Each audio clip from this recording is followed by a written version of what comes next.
And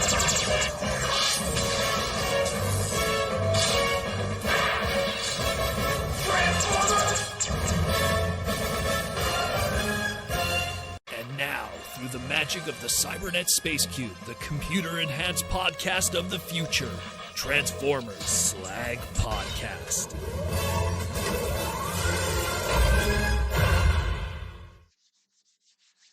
It's one of those weeks. It's one of those busy, crazy busy weeks. How we all doing? How y'all doing? My name's Proto Man. This is the Transformers Slag Podcast Saturday night live stream main event. My name's Proto Man. This is the face that runs this place. The guy that you hear Monday to Friday. Now you got to look at this. Once again, I apologize. My hair is a little messy. I am unshaved. It was a very busy week, not just for Transformer news, but for Proto Man himself. Had a fantastic day today of toy hunting. First couple of good weeks of weather here in the beautiful, amazing city of Montreal. And got some cool toys that we're going to talk about. Some Transformers and some miscellanea. I collect all kinds of stuff. Don't be distracted by... This is all blue screen, by the way. This isn't real. I don't actually own a single Transformer toy. This is actually someone else's collection, you know. Don't ignore this. When I do that, that's special effects, you know. I hired Lucasfilm. How we all doing, guys? It's a fantastic week in the world of Transformers. We had a lot of news that dropped. One of those weeks where I'm out on the Saturday, you know, toy hunting, everything, doing my groceries, getting food and everything. And then I'm constantly looking at my phone going, oh man, I got to get home before 5 o'clock because I need like 2 hours just to plan everything with all the slides. And not to mention all the new news that was dropping just, you know, from late Friday, early Saturday, all the new news. So there's going to be tons of stuff we're going to be talking about for the first time tonight. Again, if you want to be a part of the craziness, again, there's that super chat button down there.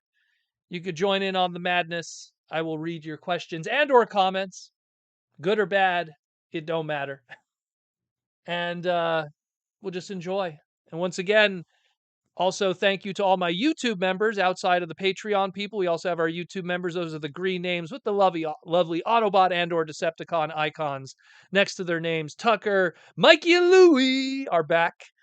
Rodimus Power Toy unboxing. We have Tucker. Haven't seen Tucker in a while. Abraham is back. Princeton Phalanx 59. Mike Rosen. Also, you weren't here last week, I remember. Ashnud. Who else is here? I'm trying to catch everybody. Some of my patrons are here too. Ring of Doom is a patron member. Some of our double dippers also, as we like to call them there.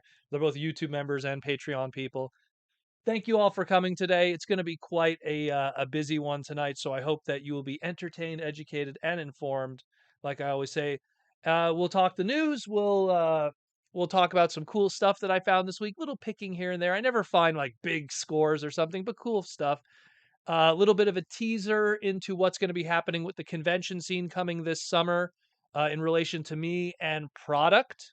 Yes, that's right, product. Just a whole bunch of stuff we're going to talk today. It's like I said in the title, so many toys. This is going to be a busy one. So let's jump into that, shall we? So we're going to start first with some of the news that we've already talked about, but you know, there's always updates here and there. And we're just going to have to jump into it. Although right now I don't have the proper slides. Am I kidding me? I don't have the proper slides set in. That is nuts. Wow. I don't have the right slides. I'm going to have to update everything later. Anyways, I don't have the right slides set in. Is that crazy? Oh no. I probably should have checked that beforehand. We had so much stuff that we had to talk about. I guess I'm just going to have to just go through it through the slides on the other computer. Just to remind me. Isn't that hilarious? Let me just check something. Because we have a lot to talk about. There is just so much. Absolutely so much to talk about. Yeah, they didn't update the slides. Unbelievable. Unbelievable. Good old, I guess this is what happened to Aaron too today. Aaron yesterday when he did his live stream through the Streamlabs, everything got messed up. Oh well, it don't matter. So the first thing we're going to talk about, we'll do it without the slides, but the first thing we're going to talk about is the Hasbro Pulse live stream that we had, the fan stream. And there was some stuff that we already knew about. There was some stuff that we didn't know about. And one of the first things that we did know about was stuff like the Laserbeak Bumblebee becoming Bumblebee with the core class. Those were all things we already knew. But it was the first time we got to see Brawn. That was a pretty hype one, getting to see Brawn for the first time, the deluxe class. And it kind of sucks that, like, we don't have proper pre-orders for it yet. I want to believe because there was a date that was teased, which is May 22nd or 23rd, whatever is going to be Tuesday coming up at 1 p.m. Eastern Standard Time. I think the pre-orders for some of those items will go live. That's tentative, so we'll see what happens. What's up, David? Um, but yeah, so we got to see Braun for the first time, which was just, I mean, I've said it before, like Braun he's up there with one of my favorite mini bots of all time, if not my favorite mini bot. And man, he just looks good. I love what Mark and Evan did, like the fact that he's able to do his stilts form, which I really feel they did that on purpose. I know they said like it's, it was, oh, it's just because of the way the design was, but I'm telling you, it was done on purpose primarily because that there's going to be like a buzzworthy Bumblebee Studio Series 86 toy accurate repaint that's going to have like the face visor, and he's going to have the stilt legs and the more, I guess, muted green colors and purple, and not purple, but like orangey yellows. So he's going to be pretty cool. I dig that. The repaints from it and retools, that Outback is coming. I'm curious how they're going to do Outback though, because Outback's animation model, let's ignore like the parallels with the toys, but Outback's animation model is very different from Braun's animation model with the back pieces. I'm kind of curious looking at the Braun toy, how they're going to be able to do that. They also showed us the Gamer Edition Deluxe class. I want to say it's Gamer Edition '04. I'm not sure yet, of Cliff Jumper. So we saw that for the first time. Again, no surprise with that. Bumblebee repaint. They went with a head sculpt that's very similar to how he looked in Transformers Prime, kind of creating that connection there with the War for Cybertron and Fall of Cybertron games, where they weren't sure yet if, oh, is this connected to the Prime aligned continuity? Is this its own thing? Maybe a pre G1 kind of like War Within.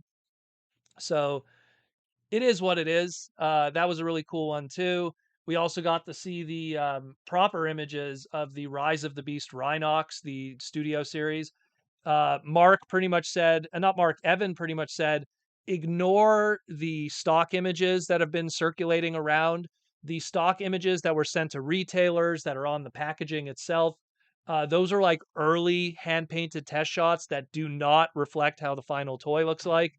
There's a lot more silver that's blended nicely with the brown as opposed to the stock photo toys where it's like there's this weird contrast between the two and it looks very weird. We also got to see and this is a long one, Transformers, Buzzworthy Bumblebee, Rise of the Beast, Studio Series, Voyager class, Optimus Prime. Talk about a long name. We got to see that properly for the first time. First time we saw it, it was the Shanghai Toy Show, I believe it was. I think it was the Shanghai Toy Show. There was one on the floor, and there were some people taking photos of it. So got to see that in the flesh. That's going to be the only Studio Series Buzzworthy Bumblebee exclusive for Target this year, they said. So if you're worried about, other Studio Series Target stuff, that's the only one. At least that's according to BMAC. Of course, we got to see also, finally, the 2 packs from Amazon, the Transformers pre-war line. That was the Rise of Tyranny with Senator Ratbat and and um and Minor Megatron, and getting to see that Ratbat again. I did the whole history with that, so go check out the individual segment because I really break down like the history of Ratbat molds and how they're tied to Scourge molds and the connections there, and Senator Ratbats as opposed to regular Ratbats, where those color schemes come from, who is based on the Alex Milne designs, the Joshua Perez coloring, which designs they use, because there's 2 different versions of Senator Ratbat and IDW. A lot of cool stuff going on there. So go check out that individual segment if you want like the deep history on it. And I did the same thing with the other one, which was the Humble Origins 2-pack with Senator Shockwave and Orion Pax. That's another weird one too. That's one where they took that Siege Hound mold for Orion Pax, and man, they retooled the hell out of that one, and looks really good. I mean, if you're a fan of the IDW books, these two packs really speak to you. And of course, the Senator Shockwave. I don't want to go too deep into that because that's a little more in the spoiler territory. And Shockwave has such a weird IDW history of different iterations and origins and time travel, and it's bonkers. So there's all of that craziness. And then, and I'm gonna have to pull up for myself here for reference because there were so many. There was the space bridge that BMAC uh that BMAC pretty much showed us. And what was crazy with that, the space bridge, aka the pipeline, which always it seems like now, it seems like they show this to us, and then the next live stream they show us the product. And the list that we have thus far is we're going to be getting a deluxe class kickback we're going to be seeing for the first time. Not kickback, bombshell, excuse me. We're going to be seeing that for the first time. So it's like, oh, hey, finally we're going to be getting our Insecticons complete. Maybe we'll be seeing the deluxe Insecticon repaint retools from it. Yeah, go check out my segments about that I talked about. A deluxe class Robots in Disguise 2015 Strong Arm, really hyped about that. She's the standout character in that show, and in all honesty, probably the best thing about that show. Detritus Deluxe Class, probably going to be a repaint retool of the Siege or the Earthrise Hound. Pretty clear what that is if you know the e-hobby history. The Deluxe Class Shadow Striker, based off of the Cyberverse version. Again, much needed. Much needed. Mr. Bumblebot with the super chat. Could Strong Arm be a retool or maybe an Energon version? No, they pretty much showed on the screen during the space bridge thing. They showed a picture of Robots in Disguise Strong Arm. It being retooled into the Energon version. I don't know. I mean, you could if you were gonna do the Energon version, you might as well do it from like the Siege Ironhide, the Siege Hound mold, because he's more of a Jeep, the strong arm from that era. And Energon characters, I mean, I don't know. A lot of Energon characters just they didn't catch. Like they didn't really catch Energon characters from like an iconic standpoint. That's one of the few. I'm just looking at my Energon collection now. It's one of the few series of Transformers where we haven't really had a revisit of anything. Like we get Scorponok, but we don't get Scorponok really based on that version. I'm pretty sure when we get a tidal wave, maybe we'll get the Energon colors of that or something. But I mean, the best thing to come out of Energon in terms of like unique stuff was like maybe the Sharkticon mold, which I think is still a fantastic mold. Easily one of the best molds out of that like Nemesis ship kind of gimmick they were going with. But yeah, I mean, I don't know. I think that if they did do a strong arm, you might as well just take that. Oh, what's up, Aaron? What up? What up? What up? I think that if they did do something like that, I think they'll just take that Siege Hound mold and just reuse it again. But also, Omnicons are supposed to be, they're supposed to be smaller. You could do scout classes out of that. So it's something where if they ever want to do a G1 scout class Hound, you then got a strong arm out of it, I guess. That's one way to go about it. But getting back to what I was saying, though, anyways, thanks for the super chat, Mr. Bumblebot. And, we getting Shadow Striker from Cyberverse, again, a character long overdue for a decent toy because, man, a lot of those Cyberverse toys just didn't get good figures. Like, great show, fantastic show, but clearly a toy line that was not meant for collectors. Let's put it that way. The Voyager class Bludgeon, again, we have an individual segment about what's going on with that, with the Bludgeon and the Tarn retool repaint. The Leader class Thunderwing from the Skyquake that we already got through Legacy Evolution. That's coming down the pipeline. The Core class Snarl, our last piece of Volcanicus, aka Dino King, so we're going to see that. And Trashmaster, our first ever Voyager class Junkion modulator kind of thing, which again, check the individual segment with the leaks from the factories and stuff where there was that trash compactor slash Junkion looking, let's put it this way, I guess Constructicon colored prototype with no head. which I'm totally convinced afterwards is going to be repainted and retooled into animated Wreck-Gar at some point. But we'll see what happens with that faux show. Let me just close this one here. Aaron, you're not the only one that has technical problems. Apparently, also on my end with streaming, lost all the slides and stuff. They're on another computer, and you too. You were on two separate things. It's messed up, eh? Weird. Another thing too, the cover. So we also heard about Nova Prime. That's going to be part of this pre-war stuff. Nova Prime kind of made a cameo on the packaging and everything. So we have this whole situation where there's listings for a Nova Prime. It's going to be a leader class. The JT Prime 17 claims that it's a extensive retool of the Siege Optimus Prime based off the Galaxy Force version. So I mean, I could see that. That makes total sense. I mean, if you look at Nova Prime silhouette and how he looks, and you look at Galaxy Force Optimus Prime, aka Cybertron Optimus Prime, Galaxy Comboy. Uh, I could see it. I could totally see that. But that's it more or less for what was pretty much spoiled to us. Man, there's a lot of discussion going on. Is Trashmaster a retool of Bulkhead? No, it's going to be it's like a brand new mold when you really look at it. You have to look at the prototypes that are online, Micros. And what's up, Lee J? How you doing? All the best, Lee J. And my condolences to your friends and family with everything that's been going on with you. Take care, man. Um, but yeah, uh, it's just there's a lot of crazy stuff going on in Hasbro right now, and there's so much product, but we're not even done with the conversation here because there's just so much. There's also, of course, those two campaign items that Rise of the Beast has that we talked about just a couple days ago: the Burning Convoy Optimus Prime, or Burning Convoy Optimus Primal, Burning Convoy, you know, the red repaint of the Voyager class, Kingdom Optimus Primal. There's that. There's the Nemesis Prime from the Bumblebee Voyager class. There's so much crazy stuff. And then, and see, this kills me. It's hard to do without the slides because I want you guys to see everything. There's got to be a way to do this. There's got to be a way. There has to be some way I could pull this all up easy peasy.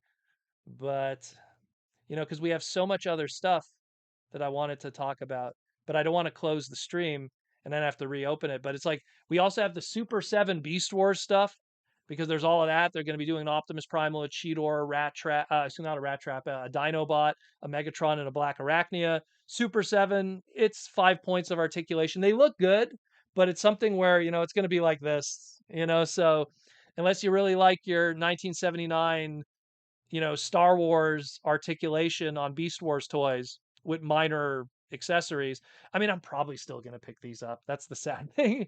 Maybe when they're on sale or something, because, I love Beast Wars, and, it'd be cool to get like a Cheetor or a Black Arachnia done in that style. But it is what it is. It is what it is. There's also, we had a whole bunch of Earthspark reveals.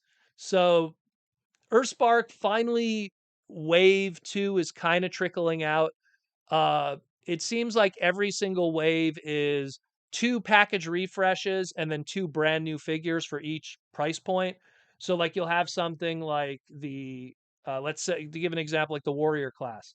You'll get Thundercracker again, you'll get Alita 1 again, but then also in the case is 2 brand new characters. It's kind of toy spoilers, I guess, because, and when I say toy spoilers, I mean like it's a toy that reveals something in the fiction that hasn't been publicly revealed in the fiction proper. And it's the character of Jawbreaker, his alt mode that he's going to scan. So, I mean, I kind of posted on my Twitter, half-handedly saying like, ooh, like, I'm not a fan. Like when I have this thing where if you're going to put very Unicronian kind of horns on a Transformer character, you got to be very careful with the choices of coloring because you then kind of convey a different message of what this character is. So, when you have something like Cliffjumper and Bumblebee, okay, that predates Unicron. You could kind of get away with that. But when you go like post Unicron and stuff, anytime you put horns on a Transformer, you got to really think about what you're trying to convey as a silhouette and the colors that you're using. And I swear, like I took his bust and I just posted it on my Twitter. And I was like, if you didn't know who this character was, who would you guess it was? And everyone was like saying something Unicron related. And to me, it's a very Unicron kind of looking design. I understand they want to put the horns because it makes him seem kind of like primal, and he's like, horns are kind of a head-butting kind of thing.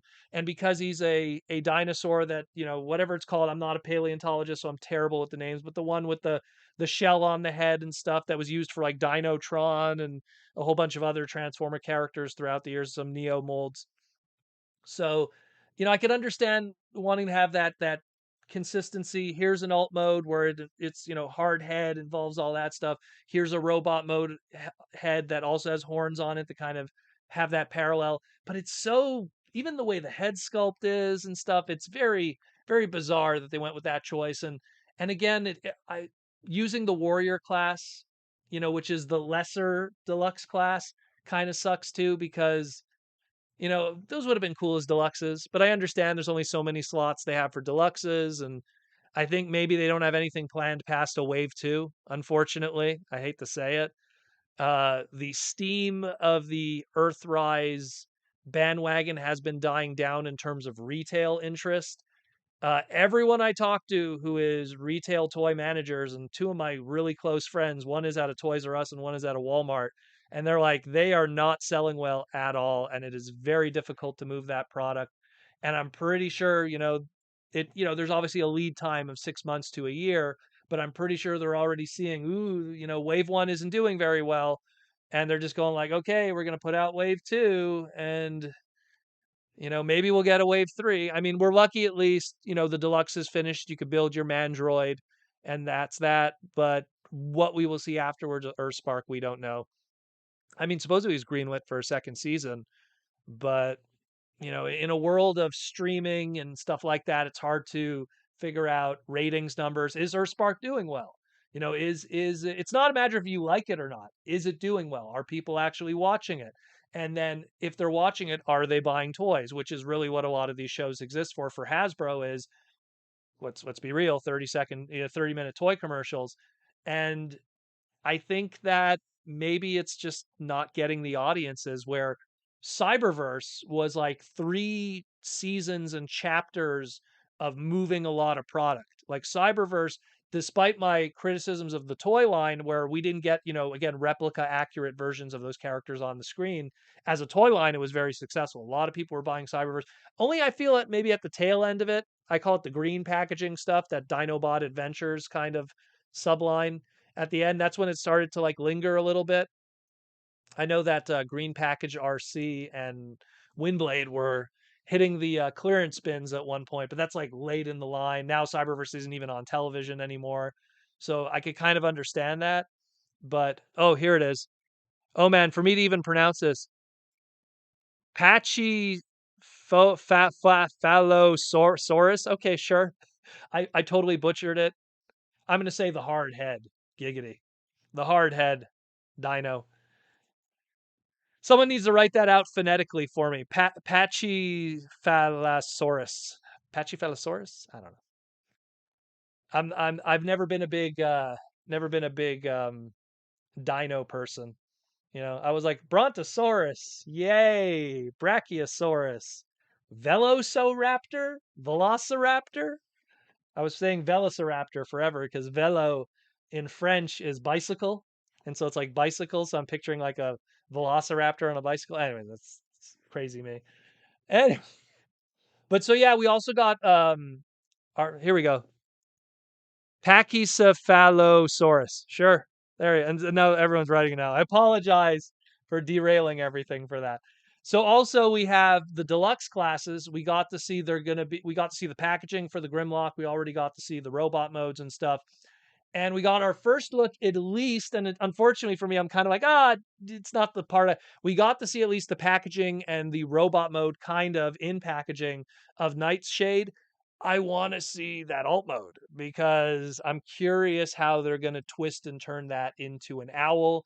I know Jesse Witherich, who I used to work with at BotCon when we were developing characters and stuff like that for the exclusive box sets.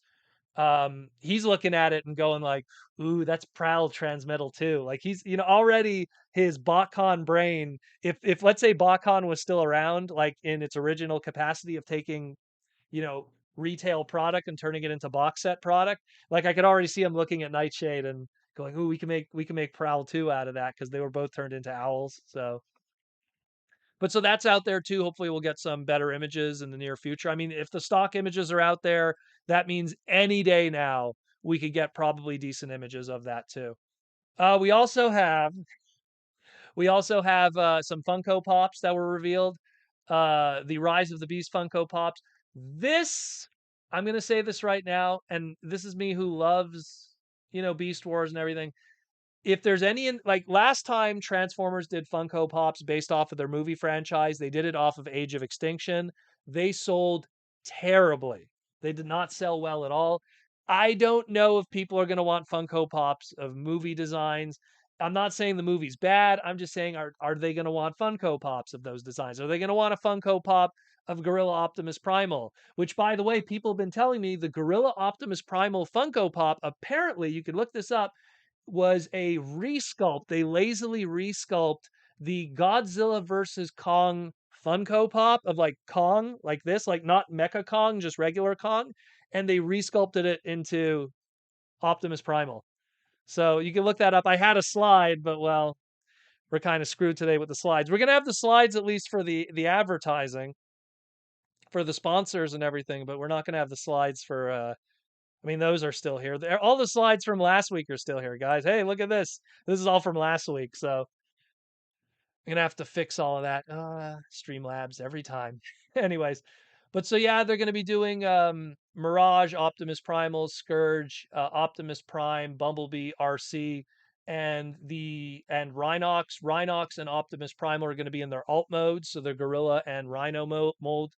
There's going to be repaints that are going to be con exclusives. I don't know which ones because, in all honesty, that information isn't there, and I didn't want to bother to dig too much for it. So we'll see what happens with that. But it's Funko. It is what it is. And the last thing we're going to cover before we get into other toy stuff and take questions from the beautiful people in the audience here today with the super chats is the discussion of Lorenzo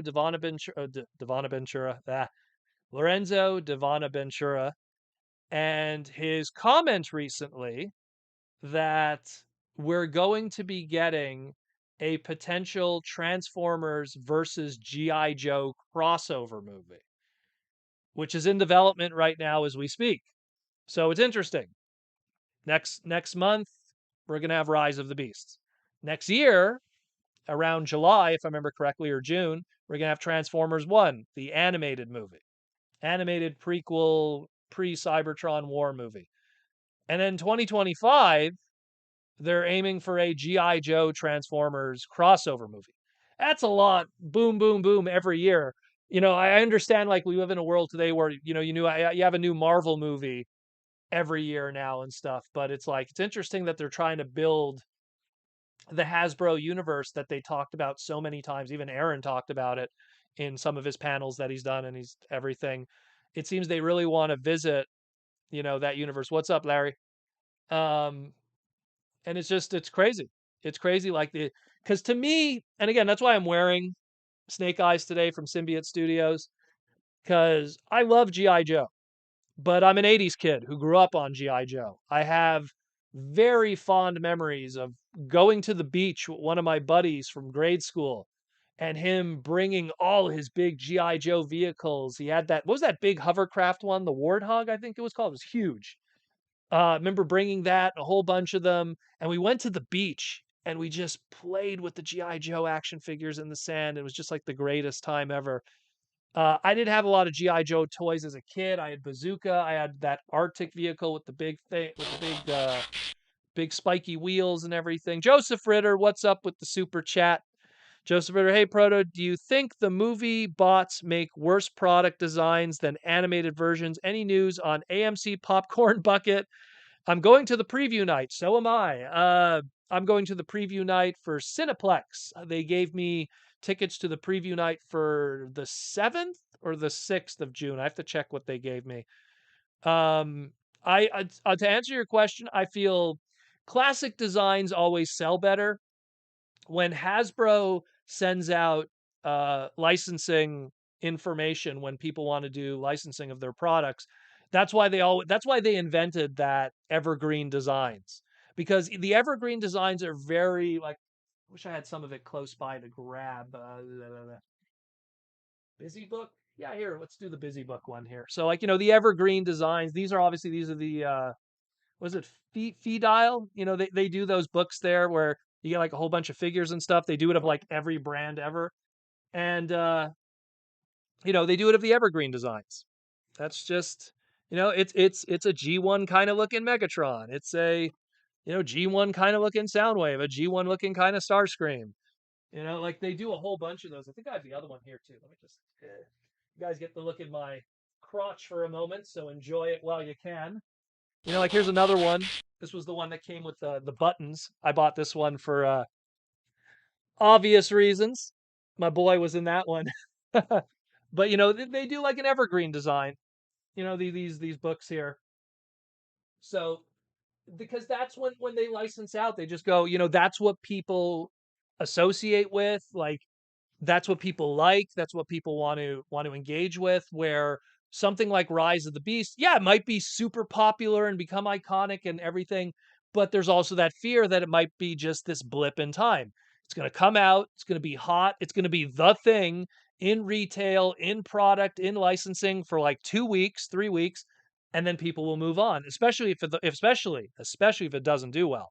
I'm not saying it will not do well, but I'm just saying if it doesn't do well, it literally would be a blip in history. So it's always so much safer to go with Generation 1 designs, Beast Wars designs, stuff that has been proven, that have longevity, and it's an unfortunate truth, you know. As for that AMC popcorn bucket, I don't know. The only thing I talked about on the pod recently was Cinemark. If you're in the Northeast, excuse me, if you're in the Northeast, if you're in Ohio or New York State or New Hampshire, oddly enough, not Rhode Island, because Rhode Island is boring. No offense to Hasbro, but not exactly a place you go to look for a good time. They don't have a Cinemark there, amazingly. But if you go to Cinemark, they're gonna have that crazy Optimus Prime glowing LED head popcorn box, which is like, that's crazy. Like, I'm gonna try to figure out a way to get that. Maybe I'll have to cross the border to get it. Won't take me too long, but we will see. We will see. But yeah, that's kind of my 2 cents on that. Joseph, Ari Nuts with the $2 super chat. Thank you, Ari. Hopes or thoughts for the Shadow Striker design or mold? Well, it's gonna be part of the main line of Generation stuff. It's gonna be a deluxe class, and it's gonna be done by guys like Mark and Evan. And it's not like her design is impossible. I have her little, like, I guess we'll call it the Legends scale, or like whatever Scout, whatever they called it in Cyberverse, that didn't transform. It was like it half transformed. And then I have the Ultra class one, because I was like, oh, this is the best Shadow Striker we'll ever get of this version. Because when the line ended, I'm like, that's it, we're done. And so I picked up the Ultra class, and that one shows you can make it transform, but because it's the Ultra class and it's gimmick based and it's made for children, and it has to transform in 4 steps or less, it could be done. We live in a world. I always look at Derek Wyatt's Rodimus design. I always look at that one, and I always look at the legs, and I look at the chest, Rodimus Minor, Rodimus Major, Rodimus Prime, whatever they called it in the trademark for animated Rodimus. And I look at how the Hasbro team's really good at figuring out kibble. They're figuring really good at figuring out how to move parts and pieces to make stuff match animation models. And I really think Shadow Striker they're gonna knock it out of the park. She's very animated Rodimus in silhouette, so I think it could easily be done. Easily. A little bit of a shell formery, and then they could kind of have it collapse on the legs or something. That's the way I kind of see it. Um, but yeah, Tucker says Providence has its places, mostly food. See, I went to Providence, Rhode Island twice, because once because of BotCon, once because of HasCon, and every time I was there, it was just like, what do you do at night? And you're talking like Friday, Saturday, Sunday night, whole bunch of rowdy guys in downtown Providence, Rhode Island, and it's like there's the one bar, and that one bar is full because everyone who lives there is already there, let alone people who are there for the convention season. I don't know. I don't know. No shade thrown at Hasbro, but I think they picked Rhode Island and Providence because probably the rent is cheap, you know? Um, Not so much because it's a cool place to hang out, you know? That's why like a lot of the other BotCons that they've done in other years, like San Diego, it's not San Diego, Pasadena, when they do those West Coast shows are always fantastic. Even when they did San Diego, that was a good one too. I love that. That was pretty fun. Really, really fun. Oh, it's true. Ape Links. Thank you for reminding me, TF guy. So Ape Links, I don't want to talk too much about it because it's like literally, and Aaron Archer talked about this too on his live stream, which I'm going to get to in a moment, also with Aaron Archer's stuff. Um, but it's one of these things. As you get closer to the release date of these movies, there all of a sudden now you're seeing trailers from different countries, commercials from different countries, and you're getting all of this new footage. And I'm the kind of guy, and I learned my lesson many years ago, not with Transformer movies, but just other movies I'd be excited about. Like I remember as a kid, like being excited for like the Street Fighter movie with Jean-Claude Van Damme. It shows how old I am. And seeing like every commercial, every trailer, and then you go to see the movie and you feel like every 5 minutes you're seeing something you already saw on TV, like nothing's fresh. And now in a world where it's not now Proto Man sitting in front of his TV and waiting for commercials to come on. Now it's like I have every commercial at my disposal. All of it's a click away on YouTube. I can rewatch it multiple times. And I said in my individual segments just past few days ago, I feel like if someone wanted to, they could probably piece together everything and put 25% of the movie together. I feel like they legit, if they knew the timeline, they could probably put 25% of the movie together beat for beat with how much footage is out there. So it's pretty crazy. What's up, Cringe? So it's just there's a lot. There's a lot like out there. Like the Apes Lake stuff, it's like I want to talk about it, but I don't want to talk about it. It's just it's something that it's something that the director, Stephen Caple Jr., mentioned in passing, and I don't want to spoil it. Like it's out there. Look, if you want, just read up. Stephen Caple Jr. talks about the Maximals, and it'll give you a better understanding of what's going on with this gray gorilla and everything like that, and that whole story. Because if I talk more about it, it kind of ruins the beginning of the movie and a lot of stuff. So, but it's out there. It's out there. Look it up. Stephen Caple Jr. talks about the Maximals and what's going on with them, and you know. And again, I don't want to say any more because then it goes down that rabbit hole. I want to be fair to everyone here that's in the stream that doesn't want to be spoiled. Wants and look, don't you want to go into a movie surprised? There's some people that don't care. They want to be spoiled, but there's other people that don't. You know, and I respect that completely. I call it a toy. I don't like toy spoilers, me personally. I don't like when stuff gets spoiled on toys and stuff. So I totally get it. I totally get it. But let's get into some sponsorship, and then we'll take some more questions, and then we'll talk about the cool stuff we got today. So first, we're going to talk, of course, about Symbiote Studios. Today, I'm wearing their Snake Eyes shirt in celebration of our GI Joe talk because of this GI Joe movie, which I have no idea how they're going to get that off the ground proper. I mean, again, go check out my individual segment just 2 days ago or yesterday. I think it was yesterday. I talked about it. It's something where hey guys, don't spoil in the chat. See, you're being disrespectful to people. I held back. You should hold back too. That's not cool, guys. Don't do that.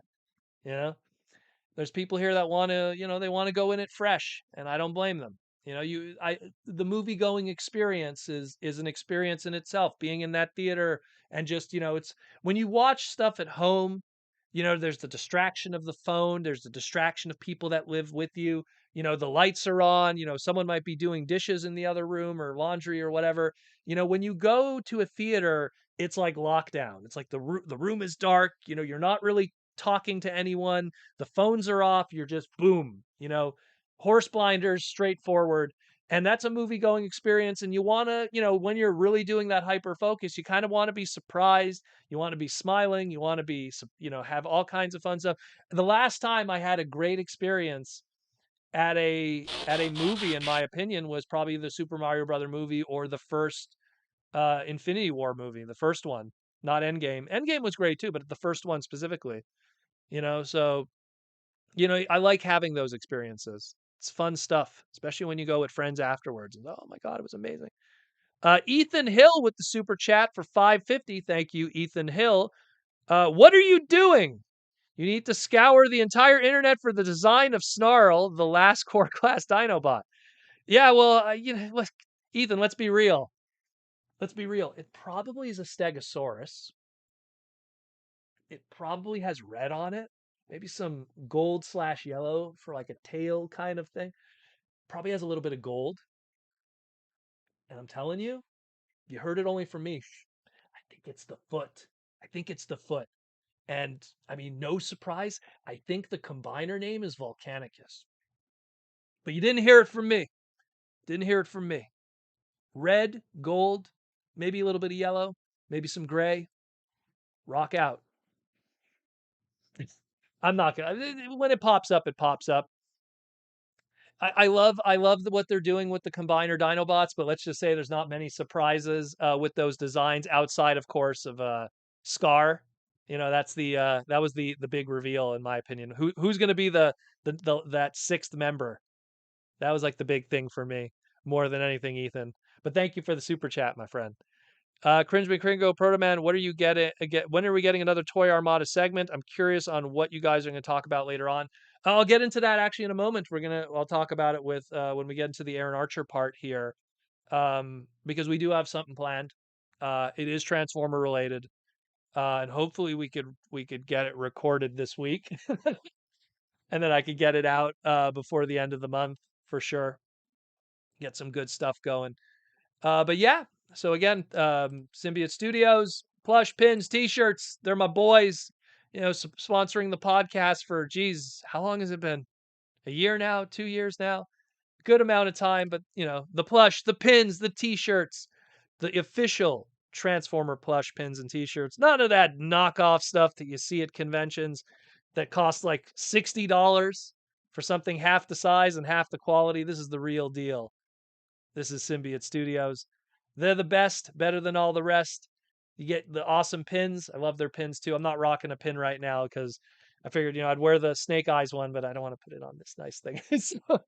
But got the Snake Eyes shirt today because they also do, of course, all the other brands of G.I. Joe, Transformers, My Little Pony. Actually, you know what's funny? I picked up some pony stuff today too. I should have brought that downstairs, but I'll explain that in a moment. It wasn't me. It was the significant other. I swear. Flatfoot 1982 ponies. Yes, I know what a Flatfoot 1982 concave pony is. I'm a toy dealer. You got to know your stuff. But yeah, and of course, all the other craziness, all the others, just talk with Symbiote Studios. SDCC exclusive coming. Stay tuned for that. That's all I'm going to say. Might be related to the podcast. Just saying. If you're going to San Diego Comic-Con, stay tuned. Transformer Slag podcast. Maybe a cool little exclusive going on there. You'll see. We'll see. As well as a whole bunch of other reveals. We got a ton of stuff coming from Symbiote Studios. Transformer related. Super hype. Stay tuned for that. We're going to pop it here first. And you guys are going to love it. You're going to love it. Again, Symbiote Studio stuff, man. I mean, geez. It's huge. Like Unicron. Oh, I almost knocked Primal there. Big old Unicron. Always staring back at me, judging me. If you missed out on the Unicron, that was the SDCC exclusive. Do not miss out on the next one. Joseph Ritter with the super chat. Do we have confirmation on the new animated movie will not be live action designs or more G1? I don't have to suffer through any more Bayverse. All we have is a single still image. Do I still have that image? Where's that image? Do I still have that on here? No, I don't, I don't have that on the archive here. They did a press conference and they showed a single still image that really at the end of the day is early production stuff that is definitely going to be far from the final designs. And they're going to go with something that probably is going to be, in my opinion, if they're smart, evergreen design, Generation 1. That would be what everyone has been asking for. Look at the shift in design choices from the Bumblebee movie moving onward. So we will see. We will see. But that's what I hope. I mean, it would just be the smart move. It wouldn't be original, but it would be something that would resonate with the mainstream audience. Ethan Hill with the super chat. If they do a redesign of core class Dinobots, would you have rather have Dino King or Monstructor? Dino King. I'm ever since high school. And when I say high school, I mean 1998. Okay? I'm an old man. Ever since high school, I've always loved Transformer Victory. You know, I mean, if you look carefully in the background, it's kind of hard to see. There's the original Star Saber, there's Victory Leo, there's Zone Base, there's the original Monstructor, but and then oh man, you can barely see it. This wall here is covering all the others, but then you have the Decepticons from Victory. I love Transformers Victory. So it's going to be Dino King 100%. And the original Dino King suffers from GPS. So to be able to mess with a Dino King that isn't going to shatter in my hands and cost me $900, sign me up, mother effer, forever. But thank you for the super chat. Ethan, Trevor Stasic, nice to see you, Trevor. Are you any good at cooking? Any recipes that you can share? Maybe segments of Proto Man in the kitchen. So, fun fact: back in the day, many years ago, almost 20 years ago, I used to work at Burger King. Now you would say, "Oh, Burger King isn't cooking." Yes, you would be correct, but I worked the breakfast shift and then I did drive-through all of the lunch shift because apparently everyone was terrified of drive-through except me, and I like talking to people because I'm crazy. And when you do the breakfast shift, what's cool about it is you have all of these ingredients at your disposal with a griddle. So I used to do a lot of my own kind of cooking. Imagine you have the deep fryer right there. You got the griddle, which is normally just used for the eggs and bacon and stuff. You got the toaster. You got the toaster that's the big toaster, the big oven that's used for the baked potatoes. So me and my boss Lionel, shout out to Lionel, amazing boss. I love you, guy. Like you were so respectful. Most people have like, when they think of their fast food jobs, they probably had like crappy bosses. I had some of the most coolest bosses there. And Lionel, all the love to you, man. You were such a cool dude. He really respected. If he saw that you worked hard, he just let you eat whatever you want and do whatever you want. And Lionel, he'd be like, "What are we making today?" And we would make like imagine you have all these ingredients. You have eggs, you got meat, you got this, you got that. The chili has everything separated with beans. We would make original stuff. My wife, which at the time was my girlfriend, we used to make like, chicken Caesar salads and all kinds of stuff. So I do a lot of cooking. But that being said, the other person living in this house is a way better cook than I am. That's for sure. But I could. I could feed myself. I'm not, a 5-star chef, but you give me the ingredients. I mean, cooking is not rocket science. I mean, I think that the difference between a good cook and a great cook is there's a big difference there. But the difference between knowing how to cook and being a decent cook or a good cook, you know, I can make a mean bowl of cereal. Like I think I'm just fine. I think I'm just fine. I get by. But she's the king. Like I said, where's the old photo from last week? She's the king. She's the king of Miss Asian food from any walk of life. Let's put it that way. Like just today, actually, no, I'll save it for later because everyone always asks, "What did you have this week?" But what are you eating today? But I'll answer that later. I know Aaron even talked about it too in his live stream. Um, but thank you for the question, brother. That's a good one. Orlando Chavez, I'm kind of hoping Symbiote Studios one days makes the body of Unicron's head. Oh my goodness. You'd have to do it in parts. You'd have to do just the torso and then do the legs, and then you could build a big one because that people don't realize that thing is huge. Like that thing is like this big, you know? That's a huge Unicron head. It's like a pillow, pretty much. That was its original intention. Excuse me. I ate quite a bit before we started. Tucker is signing off. Thank you, Tucker. Retro Cabal. Retro Cabal, we got some cool stuff to show later. Mikey and Louie, so you want that Dino King? Do you think we'll ever see Monstructor? I think we'll get, let's put it this way. They put the time and energy into tooling all of this. We're going to get Dino King, and then they'll do a Monstructor from that Dino King.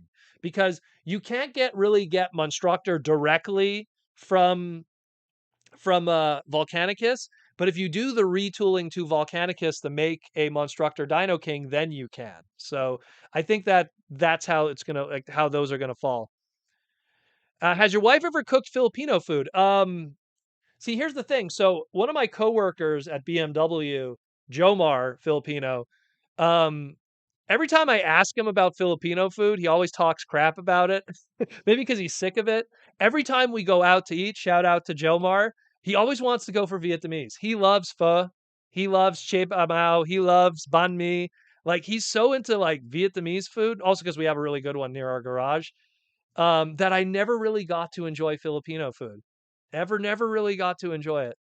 Like I hate to admit it. And we have such a huge Filipino community in Montreal. It's ridiculous. Like I probably, geez, in high school there was probably more Filipino people than there was white people. Let's put it that way. And definitely black people than white people. Like I was a minority in my high school, but never really had Filipino food. Actually, no, I take it back.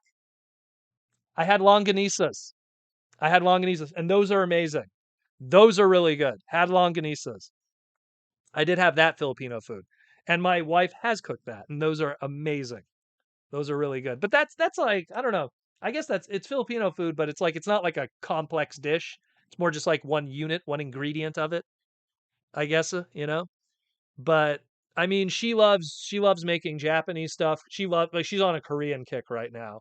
The amount of Korean stuff she's been making. You know what happens? They start watching K-dramas and then they start seeing the food that's being made in K-dramas. And next thing you know, they're going to the supermarket and buying, that kind of stuff. Anyways, we're getting off the toy discussion. People want to talk food.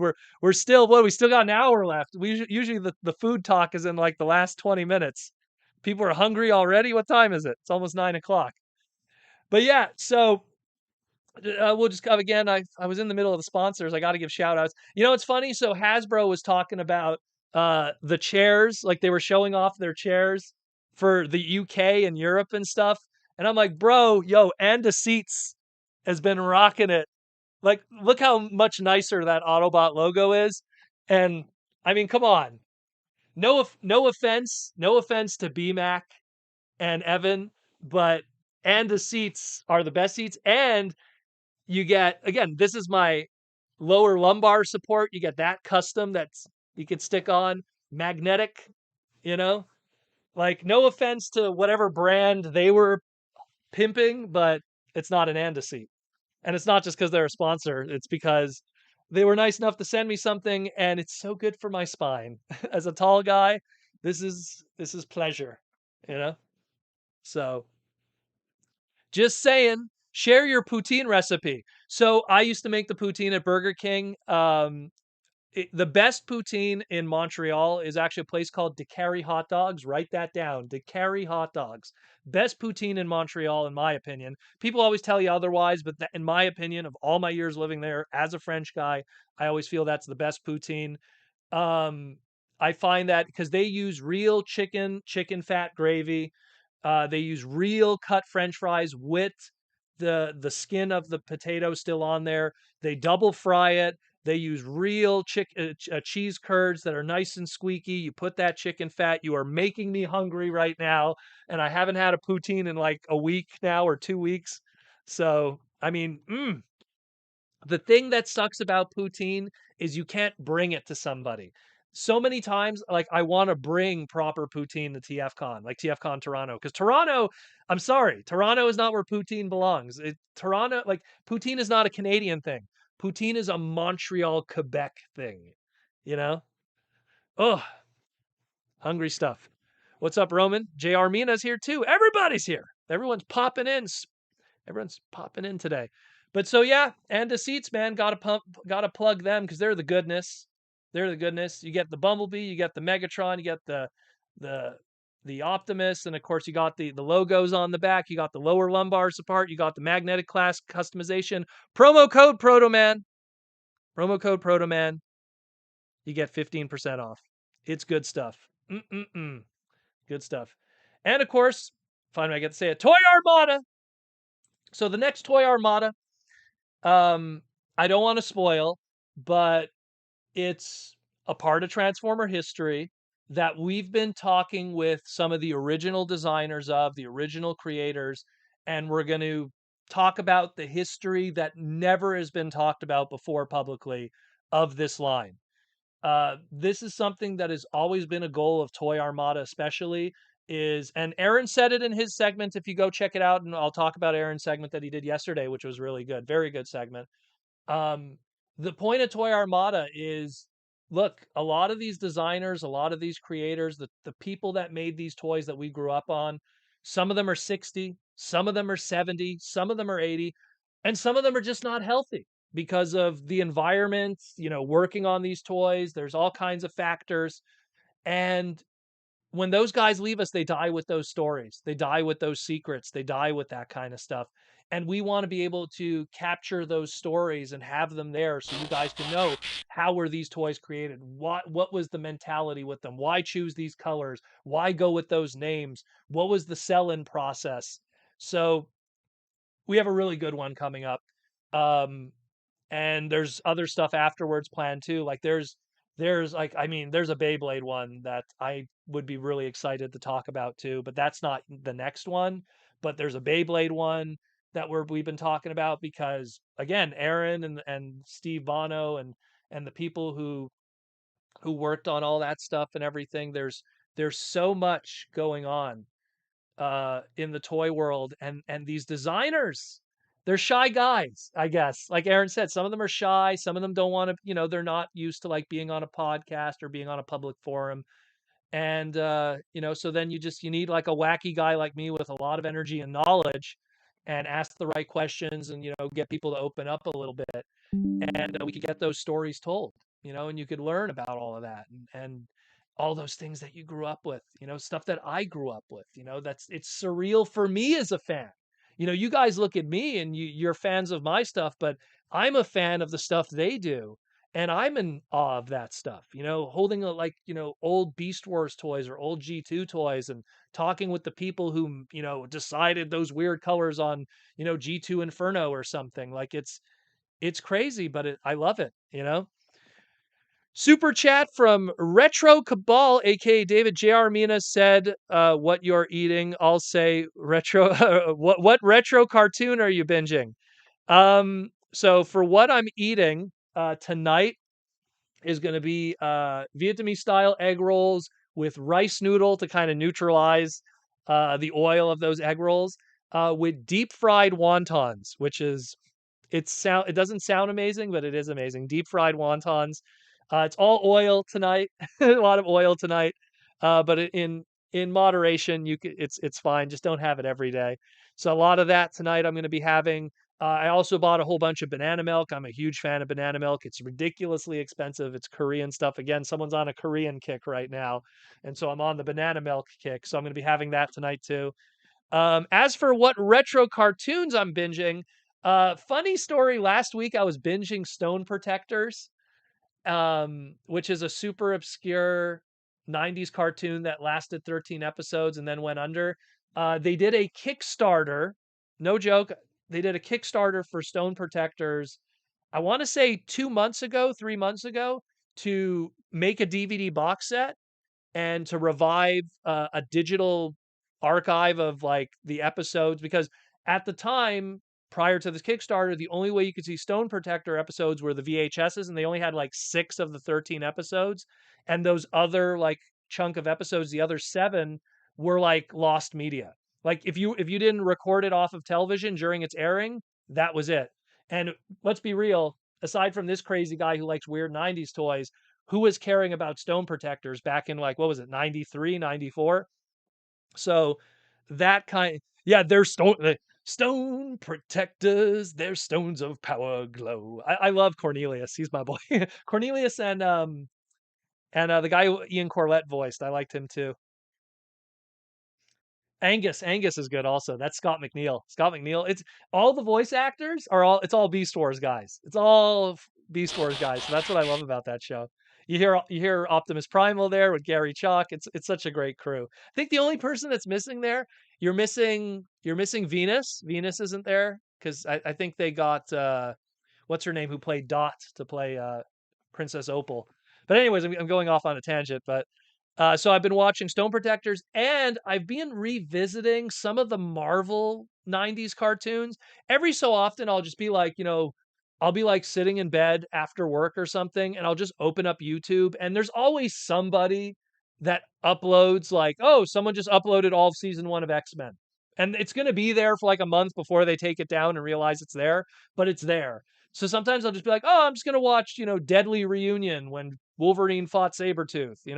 So I've been kind of getting back into those and rereading 90s comics. Free Comic Book Day was just a couple of weeks ago. So I fall back into that rabbit hole of just reading all that stuff again and again. I love it. I love it. I always say that, a lot of people, they're like, wow, they're surprised that I don't watch a lot of new media or go see a lot of new movies. And I go, bro, there's so much good stuff from the past that I'm still behind on. How could I even catch up on like the latest Disney Plus whatever, which you'll probably won't even talk about in 5 years. But I'm still talking about Stone Protectors 25 years later. So it's crazy stuff. Mr. Bubblebot, I agree the poutine in Quebec thing, but it's not solely Montreal. Well, I feel a lot of the good because I've been to Quebec City, I've been to Rimouski, I've been to Laval, I've been all over Quebec, and I think that the most professionally mass-produced poutine is done in Montreal, in my opinion. I'm pretty sure someone has. Oh, there's this little small place in Metin, in like this small little French town or something, they're probably making amazing poutine. But I'm saying, like, if you come to Montreal, you're a tourist, boom, DeCarry hot dogs off of DeCarry Street, rock and roll. Like I say, rock out with your cock out.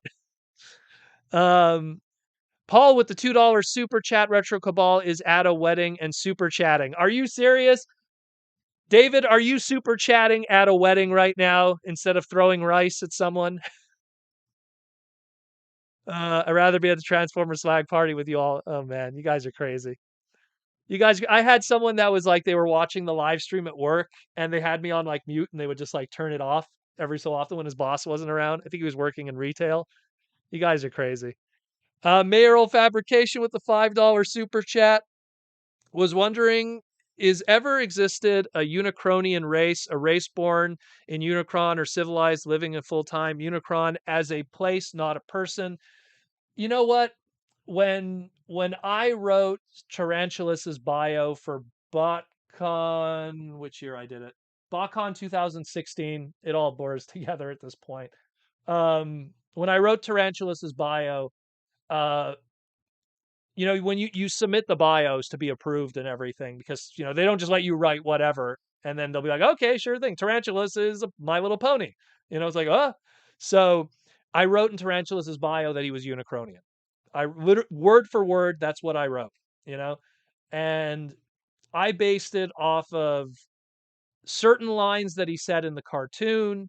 And again, that goes back to what I was saying about Jawbreaker.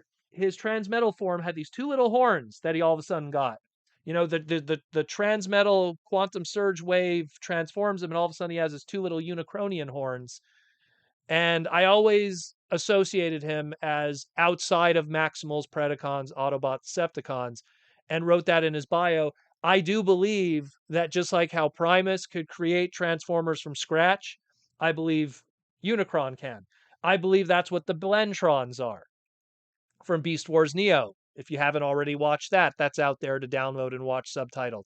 I believe that's in a lot of ways what some of the other characters that were created that have like Unicron kind of origins and stuff, like from the Simon Furman books, the Unicron slavers and stuff. Like those are Unicronian kind of creations.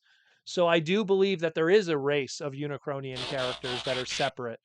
And Tarantulas is just one piece of that, just because Beast Wars is so flung in the future. He's just like, a Unicronian from that far. Someone like Sideways from, let's say, even Transformers Armada. That's a Unicronian creation put into the war to create problems.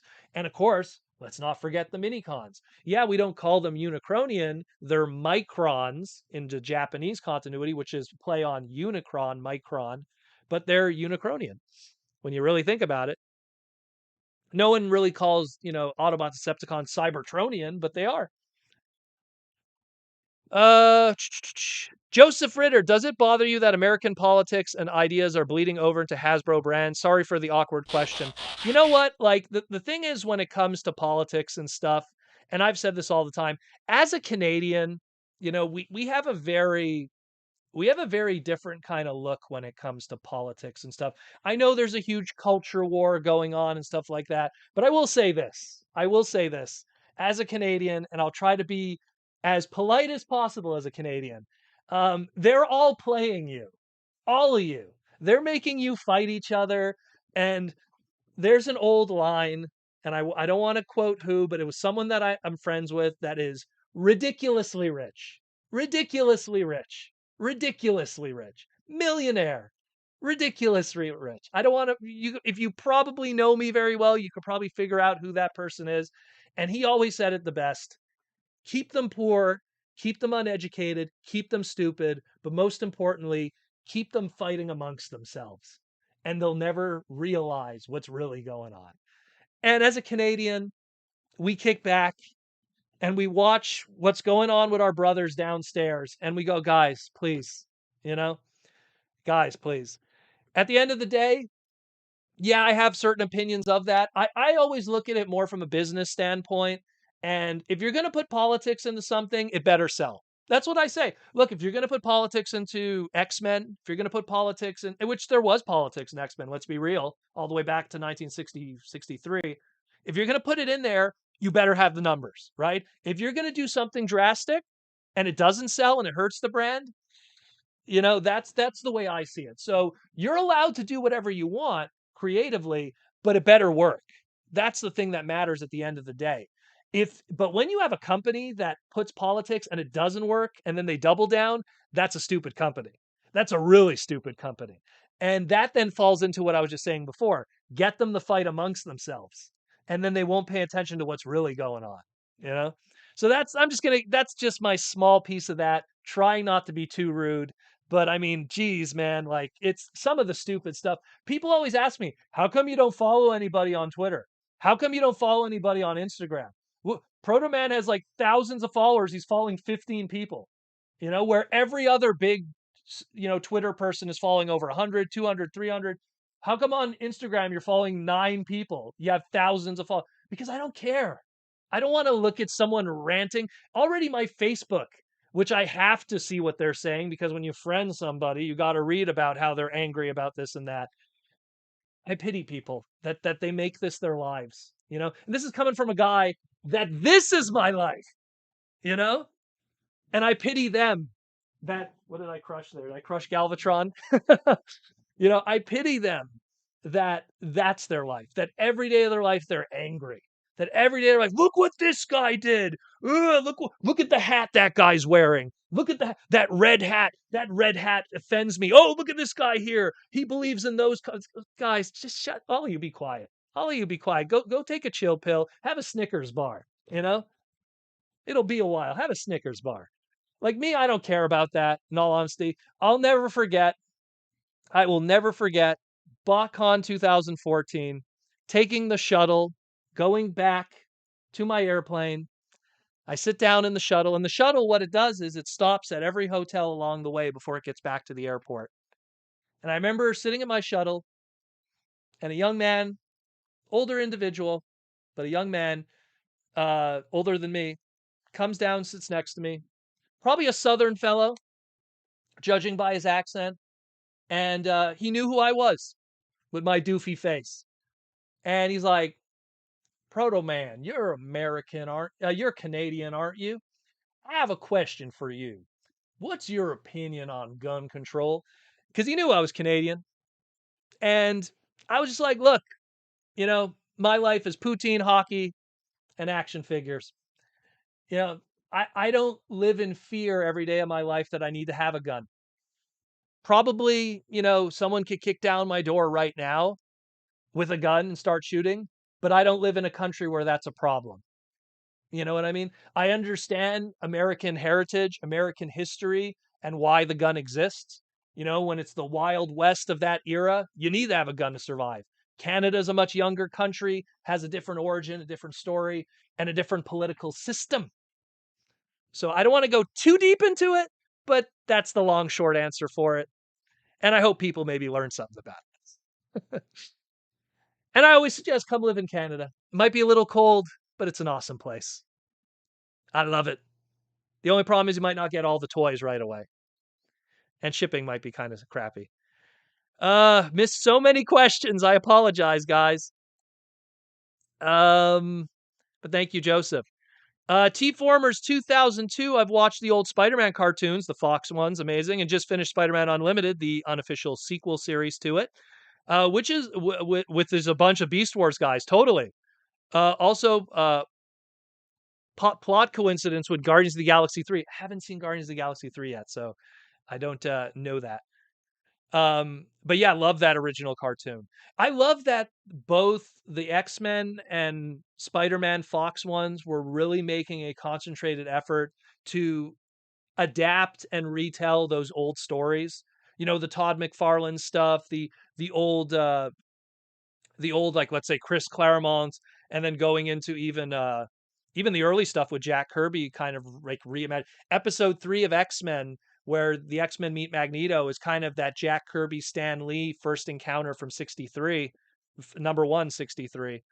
You know, so like I love that stuff, you know, when they make an effort to kind of retell those stories. Yeah, sure, like the origin story of the symbiote's different in the cartoon from Secret Wars in the comics, but I understand how they were able to play within that sandbox instead of doing Secret Wars, which, you know, could be crazy with all the licensing issues and stuff. So yeah, but yeah. Where are we at here? Where are we at? I sorry, went on the rant there, and probably people are still reeling from that. David Cabal says, "I love what Proto Man preaches. Love what you do." Thank you, David. You know, like it to me. To me, guys, it's like, Joseph, don't move to Canada. You have a good situation. To me, it's just it's you know, I'm very lucky to have a really good life. Uh, I was taught at a young age how to be a businessman, how to be smart with business. I didn't come from money, and I think that made me had a better appreciation for it and understanding money. And then afterwards, doing well for myself, both financially, educational wise, and everything. And I'm not an angry person as a result of it. I understand, like, you know, a lot of people that are having a lot of problems in the world, that are raging at the world, that are angry, it's because there's something here that's not sitting well with them. When they go, screw those guys, or these group of people make me angry, or this, sometimes there's just something here too that's just not doing well, also. And I mean, that's what I think it is more than anything. I think sometimes you just have people that they're just not happy, and they have to self-reflect, and sometimes even buying toys, as I like to call it for some people, retail therapy.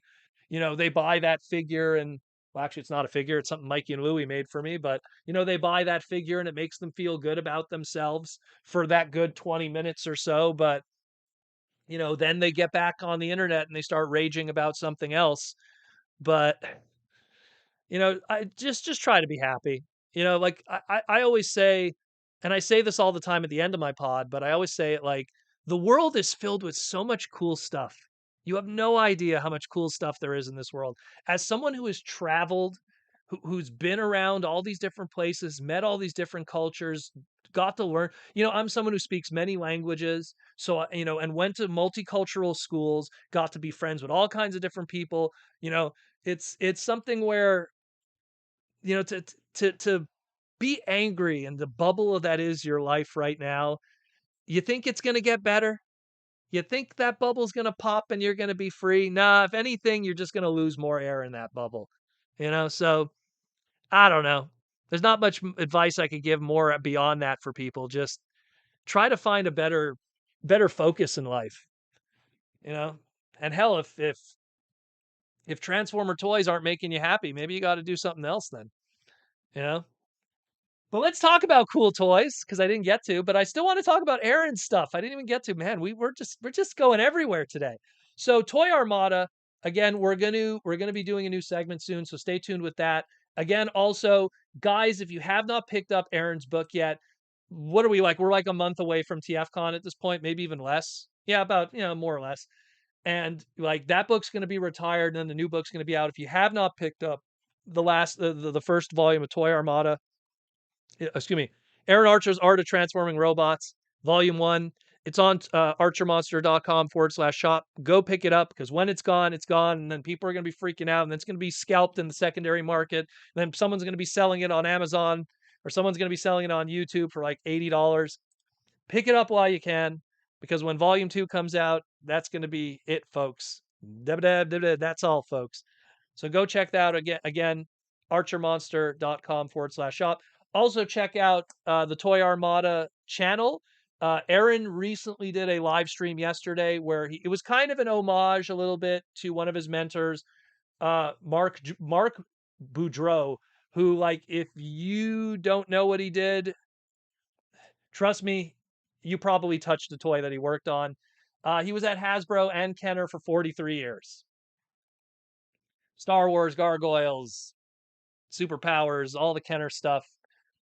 I could go on and on. Like, go check out his segment. Very emotional, great segment. A lot of good stuff there. Just talks about life, talks about the toy industry, friends, family, and toys. Go check that out. After you're done listening to me, go check out the Toy Armada with Aaron Archer. Go check the live tab, and it was the recent live segment yesterday. Go check that out. Very good segment, very heartfelt. And Aaron also mentioned White Castle. So White Castle doesn't exist in Canada, but I have gone once. When I was going to BotCon 2008, I was traveling with Goober. Anyone who goes to TFCon knows who Goober is, the living rainbow. So I was going to BotCon with Goober. We were driving down with Goober and my buddy Misam, and I had no idea what White Castle was. I knew White Castle, the name from the Harold and Kumar movie, but I didn't know that it was actually a restaurant that was real and stuff. And we were driving down to BotCon. What was 2008? Was that Cincinnati? Which one was that? BotCon 2008. What location was that? I know we were going West Coast and then crossing the border. What year was that? Anyways, it was 2008. I think it was Cincinnati, Ohio.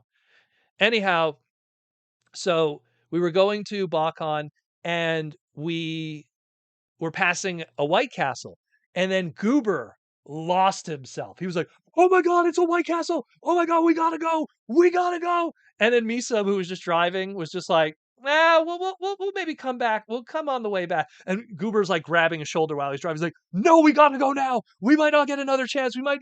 So I was like, "Geez, what?"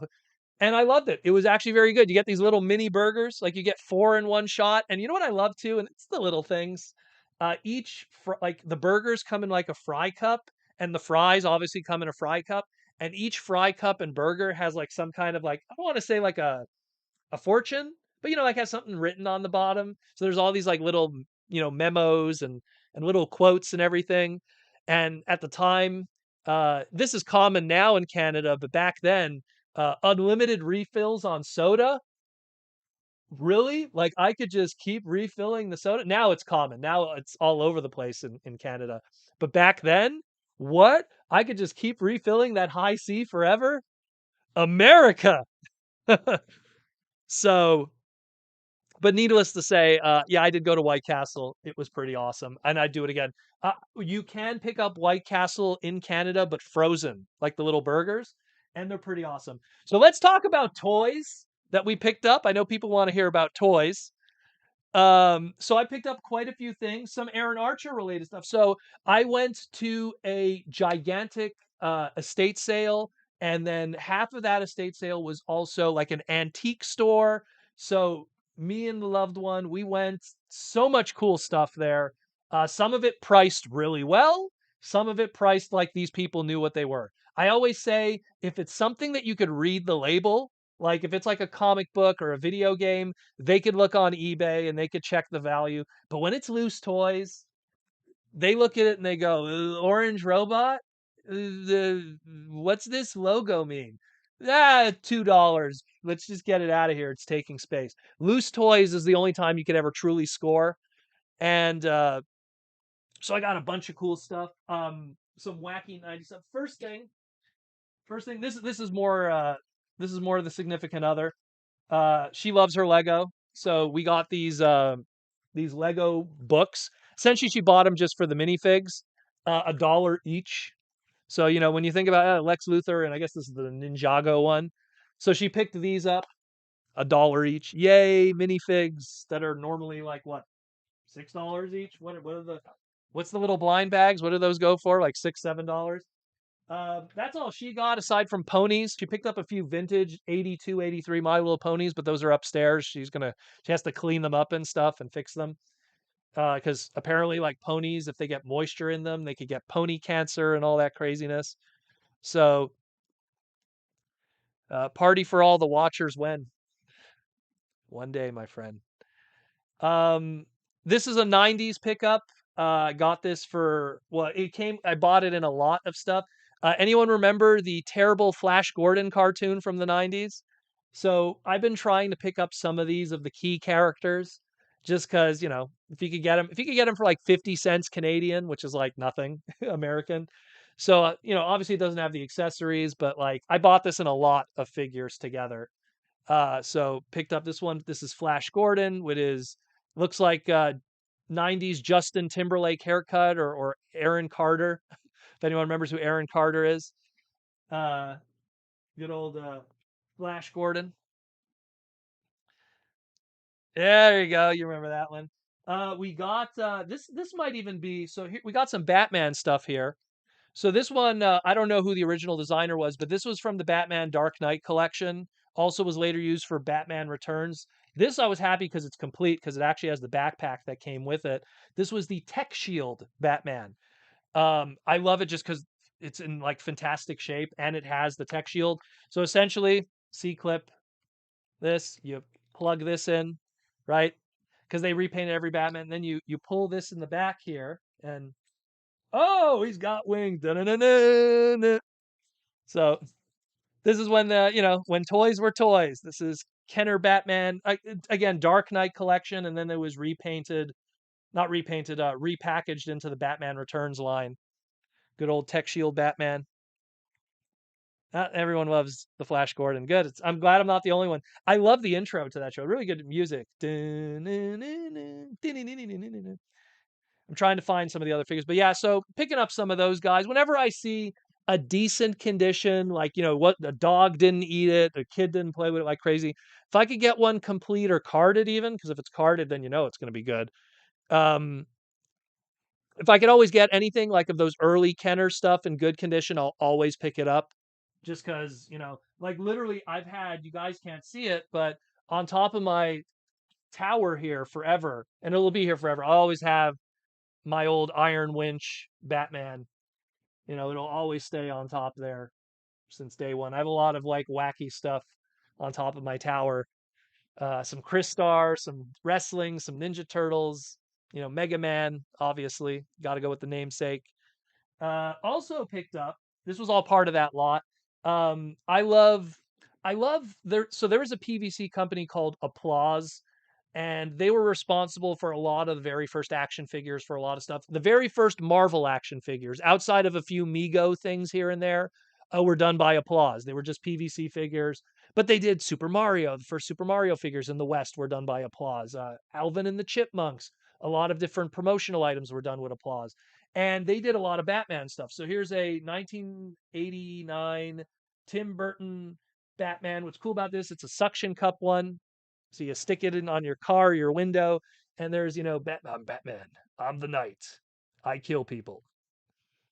Woo! So that's a really cool one. As a kid, funny story, as a kid, when Batman Returns came out, me and my sister picked up the Batman Returns ones of these. So these were really cool. So they get one from '89. That's really awesome. Also part of that lot, Transformer related. They had a Bumblebee here. I got, again, this is from the Bumblebee movie. Boom, boom, boom. Thank you, officer. Very easy. 50 cents. The MSR, isn't this right now repacked in Rise of the Beasts with the Autobot Unite line? So I picked this up for 50 cents. Obviously, it doesn't have the Energon igniter thing in the back, but 50 cents Canadian. Could you go wrong? It was part of the part of the little lot here. Can't go wrong. Antifreeze Batman is my jam, dude. I love those. Laser Batman was mine. I bought it as a kid, And then years later at a TFCon, and I regret not buying more. This guy showed up at TFCon. He wasn't a regular. He was like clearly like someone who was like buying closeout stuff. He had a ton of carded Kenner stuff, and he was asking $5 Canadian each. And I only bought three things. I bought Catwoman from Batman Returns. There's variants of the Toy Biz Michael Keaton Batman, so I bought the round jaw version carded, and I bought Laser Batman just because that was one of my favorite Batman toys as a kid. It's like Batman with like metallic suit and abs and stuff, and he had this giant like cannon that was like a satellite dish. Love those toys. Love those to death. And the last one I bought, and this is coming to a TFCon near you because this is going to be on Aaron Archer's table. I bought Aaron Archer's creation. This was $10. 100th edition Batman. Brand new. Now, granted, it's a little beat up here, a little beat up here. It's not in it. Let's just say I'm not sending it to get graded anytime soon. But Aaron created this, and when I saw it for $10, I was like, I'm not leaving without this. This is the most expensive purchase of the day at $10. I'm thinking I'm going to open it up and I'm going to bring it to the show, and we'll have it on Aaron's table. Where's it taped here? Didn't even open this yet. There we go. Yeah, it was like taped at one point, probably. That explains it. Anyways, whatever. But so yeah, that's gonna be cool because that was one of Aaron's creations. Really nice one. 100th Batman, and it's called 100th Batman because it's the 100 Batmans that were made up to that point by Kenner. So pretty cool. Dig that. Again, it clearly the person had a lot of Batman stuff. A lot of it I left behind because there was a lot of more like that Christian Bale era stuff. I was like, don't care about that too much. Yeah, there's Archer Monster. Aaron knows what's up, yo. So I picked that up. So that's going to be at your table, Matt. Because every year with Aaron, like last year, I brought Total Justice Batman, and Aaron had the Red Dragon. I always like to have one or two items of Aaron's creations on the table, just because it's a way to kind of reel people in. Oh, I had that Batman. Oh, I had that Dragon Megatron. Well, here's the guy who made it, you know? So, a lot of that stuff. Again, there was ponies upstairs. What else did she pick up? Something from Toy Story. She picked up Rex from Toy Story. What else did we get? We got a whole bunch of stuff. Like it's all, you get all a bunch of junky stuff and everything. Oh my goodness. That's why like whenever we do the parts parties, there's so much stuff. Super Saiyan Berserk. I wish Hasbro made Batman figures now. Todd is gonna hold on to that for dear life. I don't think Todd's gonna get rid of that anytime soon. So we'll open it up for super chat, but that's more or less what I got. Nice fun stuff here and there. The Flash Gordon I was really happy about because these you don't see kicking around too much. Even carded or complete. I'd like to get the Dale, and Ming the Merciless because he had a very unique kind of Namekian Piccolo design they did with the cartoon version in the 90s. They're like fifth attempt to updating Flash Gordon for the modern era that didn't work out. I'm not saying it was a bad show. I'm just saying, there's certain things that just don't stand a chance in the modern era, and Flash Gordon is one of those they did that movie there with Queen that did the theme, that didn't catch. They did this cartoon, that didn't catch. They did another cartoon too. I remember in the 80s. They did a Flash Gordon 80s cartoon. I think it was the people who did Heavy Metal. There were the people who did the animation. That didn't get off the ground. They did it in the 2000s. They did, I remember on Space TV, they did a Flash Gordon live action show. That didn't get off the ground. Well, talk about a tough franchise to reinvent, especially when Star Wars was supposed to be Flash Gordon pretty much. And then Star Wars became Star Wars. And then Flash Gordon went, ooh, okay. It's kind of like how Batman was kind of inspired by Zorro. And now it's like, good luck, Zorro. Actually, I take that back. Zorro kind of had a renaissance with The Mask of Zorro with Antonio Banderas. And the debut of, what's her name there? Catherine Zeta-Jones. Oh, yeah. Giggity. So it all worked out. Defenders of the Earth. Again, the fantastic cartoon. Didn't really get legs, though. Defenders of the Earth. Defenders. I actually liked Phantom in Defenders of the Earth. He was cool. Wasn't a fan of how they depicted Flash Gordon in that, but Phantom was cool. And Mandrake, who cares about Mandrake? Magic and mystery, Mandrake, Defenders of the Earth. And then we have kids, because we got to have kid sidekicks to ruin the show. Defenders of the Earth, Defenders. But yeah, where are we at here? Aaron Archer says, no one cares about Flash Gordon, the Phantom, the Shadow, John Carter, Lone Ranger anymore, or Dick Tracy. That's another one. I always bring up Dick Tracy. It's like no one cares about Dick Tracy. And again, I'm not saying the Dick Tracy movie was bad. I have an affection for these crappy things, but I do also am able to separate myself and go, man, talk about a hard franchise to bring back today and make people care. You know? How do I feel about Voltron? I love Voltron. I have a huge vintage Voltron collection from the old company Plush. I don't even know if they still exist. They probably are like they were bought out by somebody. And when Matchbox was doing the die casts and stuff. Love old Voltron. I even, you know what? I even have an affectionate love for Voltron: The Third Dimension, that crappy CG show that was done by what was it called? World Event Productions. God, that was like that company really didn't know how to do CG back then. What are we gonna do today, Lance? Are we gonna stop Lotor and King Zarkon from taking over the Aniverse? You know, it's like, oh my god. So it's something where like I love that old Voltron. The new Voltron, again, I'm not a big fan of like Netflix series and the way they try to like be edgy or try to change a brand to make it appeal to a certain audience. And then guess what? That audience turns on you and then everything hits the fan. And then and here's the thing. How well did those Voltron toys sell? Oh, wait, they were all in clearance and closeout stores and Ollie's across the entire North America, including Canada. If you didn't sell toys, if you didn't move product, if you didn't make money, I don't care how good your show is. You know, I don't care. Yes, you can have a personal love for it. Look, I love the 86 Transformer movie. It bombed. I get it. But at the same time, if I'm an outsider looking in, don't try to tell me how great your show was if it didn't do its job that was intended, which was to sell toys. 86 movie might have bombed, but it still sold toys. Transformers G1 kept going for another 4 years.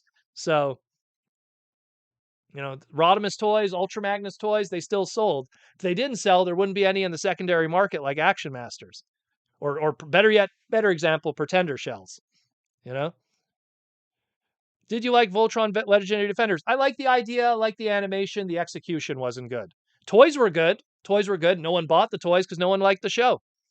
And the people who did like the show didn't like the show for Voltron. They liked it for their own selfish reasons. If you like a show because it speaks to only you as an individual, that's fine. That's fine. But at the same time, do understand a show might die because it's only focusing on you. Look, I love Street Sharks, but I don't think you should make a new Street Sharks cartoon because it wouldn't do well. I love King Arthur and the Knights of Justice, Bots Master. Biker Mice from Mars is going to have a revival. Woo-wee, I hope that works out. You know, I love those shows, but I also understand how they're not market, successful things. Biker Mice kind of had its day in the sun a little bit. That was actually written pretty well. But all the others, they're kind of tough. They're kind of tough. And it's even though I love it, I have to separate my own selfishness of something I love and recognize that it's not good for the brand as a whole, for the mass market. And I'm not saying mass market meaning like, you got to make it appeal to everybody. I mean, make it in a way that you're actually going to get people to buy stuff and engage with the product and actually enjoy it. And unfortunately, we live in a world today where it's not about making money. It's not. It's about losing money. And then after you lose money, you don't learn from those mistakes, then you lose money again. That's how you do it. That's how you do things around here. And then when that company goes bankrupt and gets bought out by Disney, we're going to go, what happened? We don't understand what happened. I mean, every time we went to Ollie's, for some reason, all those figures from the Eternals were there. I mean, I don't understand what happened. Bruh, get your head out of your butt. You're supposed to be a professional for a multi-billion-dollar company. I'm a douchebag that works for BMW fixing cars. You think that you would know more than me. I would hope so. I would hope so.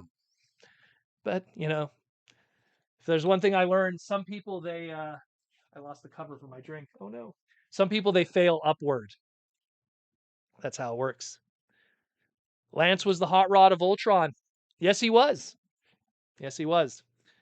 I loved Lance. Keith was cool too. Both of them. Hey man, Michael Bell and what was the other voice actor? It was Michael Bell and oh my god, it's gonna kill me. Great voice actors. It's always good to see Prowl in a Voltron series.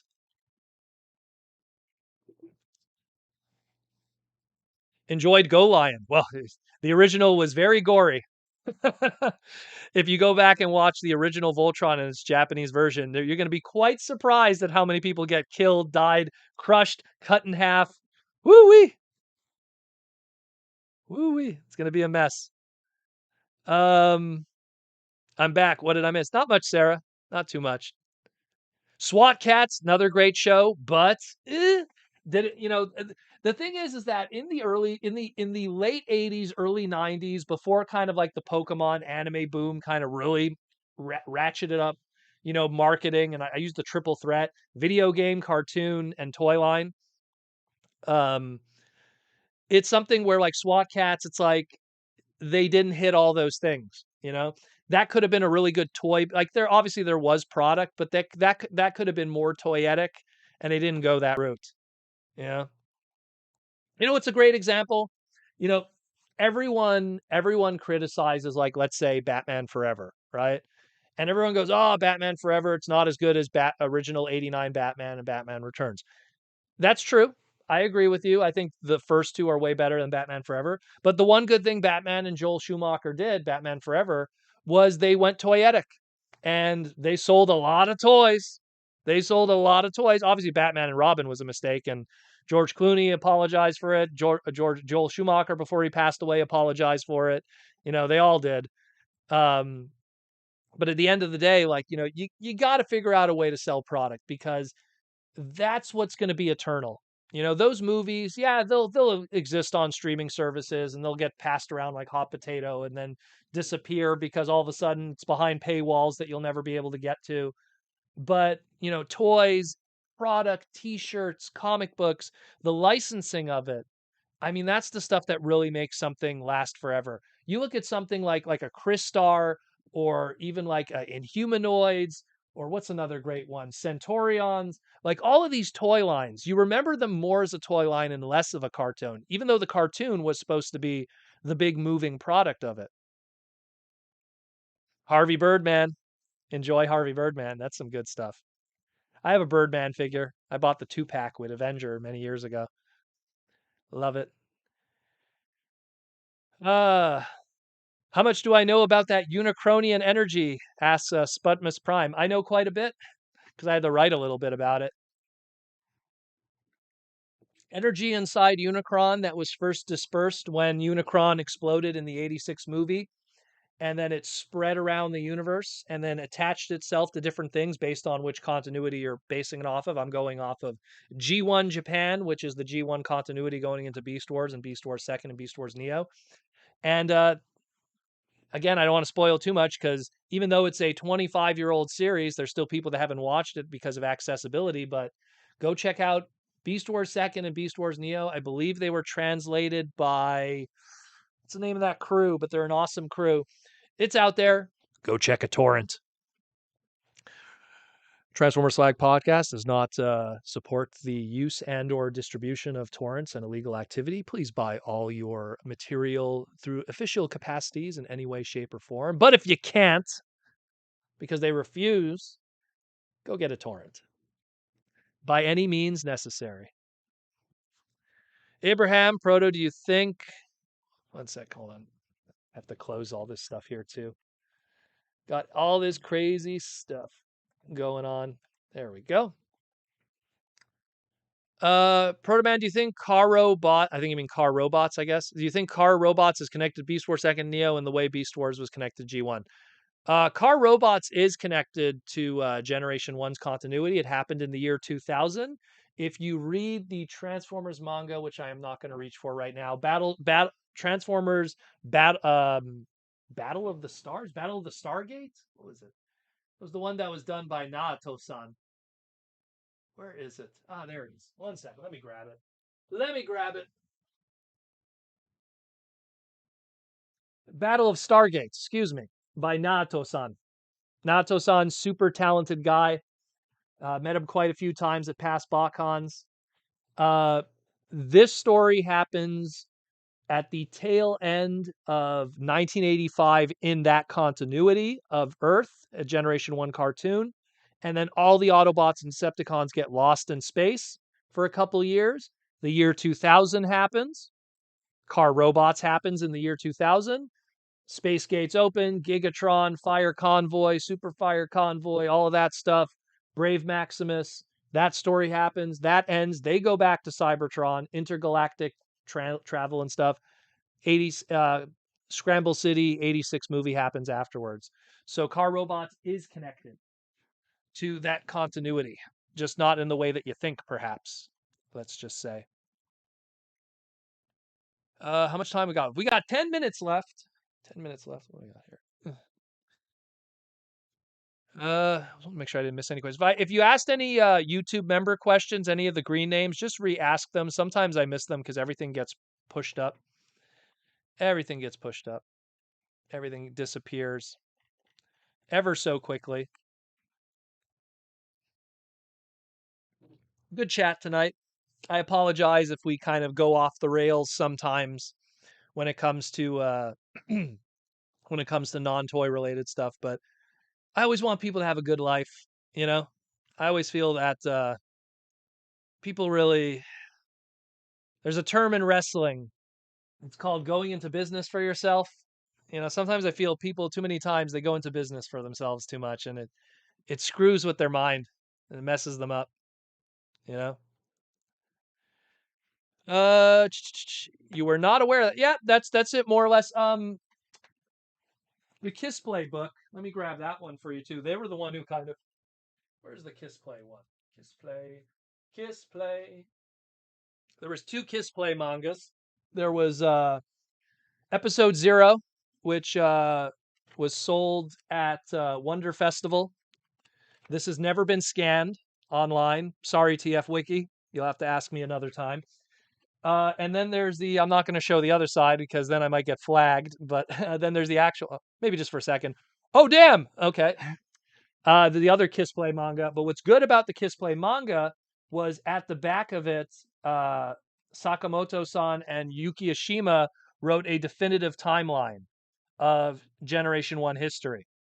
So, very important book, that one, because it covers all of Generations 1 history. Yeah, oh, Kiss Play. Ooh, little lolly girls and stuff. Actually, they're all over 18 anyway, so get a hold of yourself. And it's all cartoons anyway, so relax.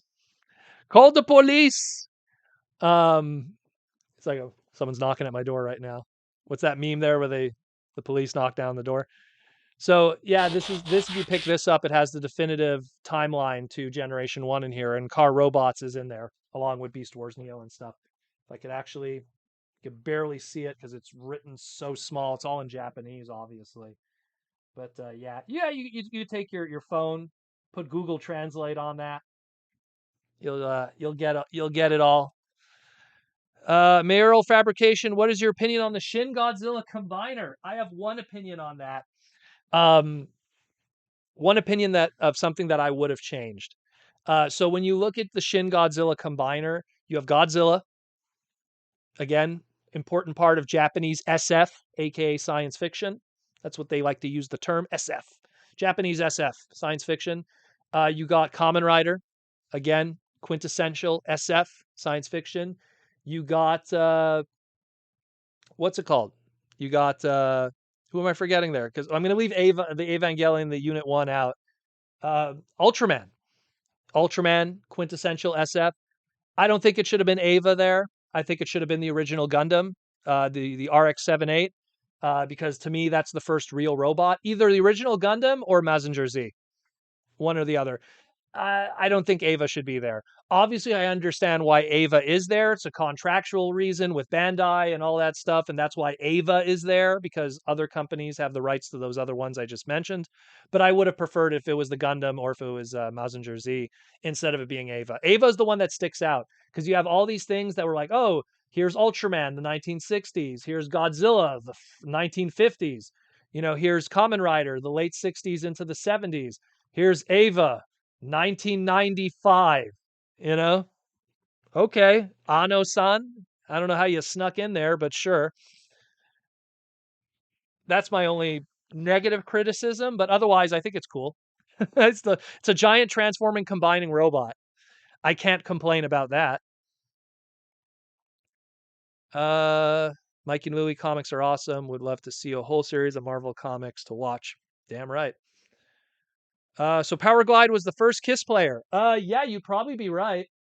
You would probably be right, unless you want to count Bumblebee with that native girl and Juanita, which was her car. But I guess Bumblebee wasn't kissing the native girl. She was, and Juanita is a non-sentient car that Bumblebee was supposed to meet. Um, yeah, I would have to say, yeah, probably Power Glide was the first one with Historia. FBI, open up. What the?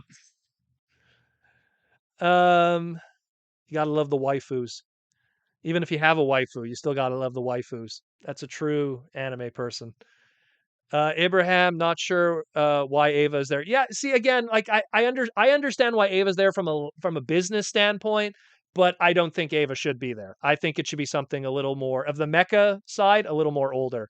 Again, RX-78 from the original Gundam, or if you want to go even more back to the Super Robots origins, Mazinger Z. Go Nagai. Come on, man. Resto Attack, Shogun Warriors, all of that.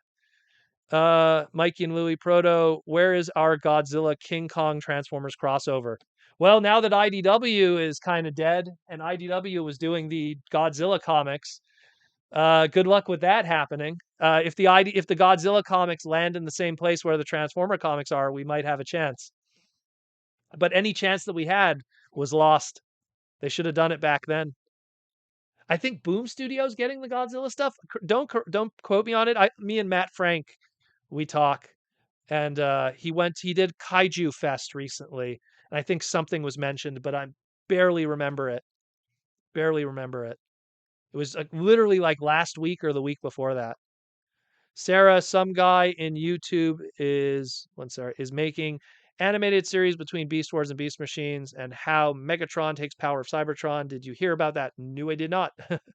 I rarely pay attention to what I turn on YouTube, I look at whatever the algorithm suggests to me, and I just kind of watch that. I look at some of the stuff that my friends make, and then that's it. I'm not a big social media guy. I'm not a big YouTuber guy. I kind of really just kind of focus on trying to do my own creative stuff. I find too many times I kind of stack my plate too high. I have so many projects I'm working on that sometimes I just got to focus on those. And I just, to sit down and watch, like to give an example, like the new Dragon Ball Superheroes movie, right? Dragon Ball Superheroes. Like I got the Blu-ray for that. And I still haven't had time to sit down and watch it because I'm like, do I want to take these 2 hours to watch this? Or do I want to take these 2 hours and finish a whole bunch of bios for toys that are going to be coming out soon?